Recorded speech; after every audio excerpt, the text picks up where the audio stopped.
খুব দুঃখজনক একটা ঘটনা আমাদের বাংলাদেশিদের জন্য, বিশেষ করে কারণ আপনারা জানেন বাংলাদেশিরা বিভিন্ন দেশে শ্রমিক হিসেবে কাজ করে এবং রেমিটেন্স যোদ্ধা বলা হয়।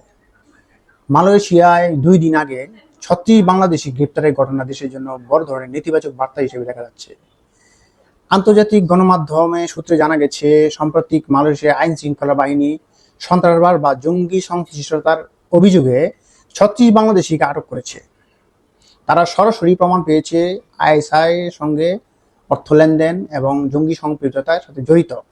মালয়েশিয়ার আভ্যন্তরীণ নিরাপত্তা বিভাগ এবং কাউন্টার টেররিজম ইউনিট যৌথ অভিযানে তাদেরকে আটক করা হয়েছে। আটককৃতদের বিরুদ্ধে অভিযোগ তারা জঙ্গি সংগঠনের সঙ্গে সরাসরি যুক্ত ছিল এবং সেই ধরনের কাজ তারা করছিল, সেই অবস্থায় তাদেরকে ধরা হয়েছে এবং ধারণা করা হয়েছে তাদের কেউ কেউ আন্তর্জাতিক সন্ত্রাসী নেটওয়ার্কের সঙ্গে যোগাযোগ ছিল এবং বিপুল পরিমাণ অর্থ সংগ্রহ এবং সদস্য নিয়োগে সম্পৃক্ত ছিল। এদের অনেকেরই ভিসা ছিল, অনেকেরই ভিসা ভঙ্গ করে অবৈধভাবে মালয়েশিয়া অবস্থান করছিল, যা দেশটির নিরাপত্তার জন্য বিশাল হুমকি স্বরূপ হিসেবে বিবেচনা করা হচ্ছে।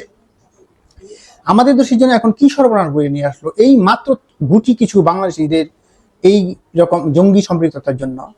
বাংলাদেশ থেকে কর্মরত সাধারণ মানুষ যারা বৈধভাবে কাজ করছে তাদের সুনাম এর উপর চরমভাবে আঘাত লেগেছে। ভবিষ্যতে যদি বাংলাদেশি শ্রমিক নিয়ে নেয় তাহলে এটা নিয়ে জটিলতা সৃষ্টি হতে পারে এবং মালয়েশিয়ায় বাংলাদেশের রেমিটেন্স একটা বড় উৎস, কিন্তু এমন ঘটনায় সমবাজার সংকুচিত হলে রেমিটেন্স প্রবাহ ব্যাহত হতে পারে। বৈধ বাংলাদেশিদেরও এখন বাড়তি যাচাই বাছাইয়ের মুখোমুখি হতে পারে। দেখেন কত বড় সর্বনাশ তারা করলো। মালয়েশিয়া সরকারের অবস্থান কিন্তু স্পষ্ট। মালয়েশিয়া সরকারের পক্ষ থেকে জানানো হয়েছে যে জঙ্গি বা সন্ত্রাসবাদের সঙ্গে সম্পৃক্ত কাউকেই ছাড় দেওয়া হবে না। আটককৃতদের বিরুদ্ধে যথাযথ আইনি ব্যবস্থা গ্রহণ করা হবে এবং প্রয়োজনে তাদের নিজ দেশে ফেরত পাঠানোর ব্যবস্থা করা হবে। বাংলাদেশে সরকারের অবস্থান এখনো আনুষ্ঠানিকভাবে তারা কোনো বিবৃতি দেয়নি, তবে কূটনৈতিক সূত্রে জানা গেছে বিষয়টি গুরুত্বের সঙ্গে দেখা হচ্ছে এবং মালয়েশিয়ান গভর্নমেন্টের সঙ্গে যোগাযোগ করার চেষ্টা করছে। এই ধরনের ঘটনা শুধু ব্যক্তিগত নয়, বরং দেশের যে আমাদের যে ভাবমূর্তির উপর বড় ধরনের আঘাত আনে। তাই দেশের যুব সমাজকে জঙ্গি বা উগ্র মতাদর্শ থেকে দূরে রাখতে সমাজ ও রাষ্ট্রকে আরো সচেতন হতে হবে। পাশাপাশি বিদেশগামী শ্রমিক ভাইরা যারা আছেন সঠিকভাবে যাচাই বাছাই করে পাঠানো উচিত বলে সবাই মনে করছেন। 18 লক্ষের মতো প্রায় বাংলাদেশি আপনার বৈধ অবৈধ মিলে আপনার মালয়েশিয়ায় কাজ করে। বিশাল একটা রেমিটেন্স মালয়েশিয়া থেকে আসে।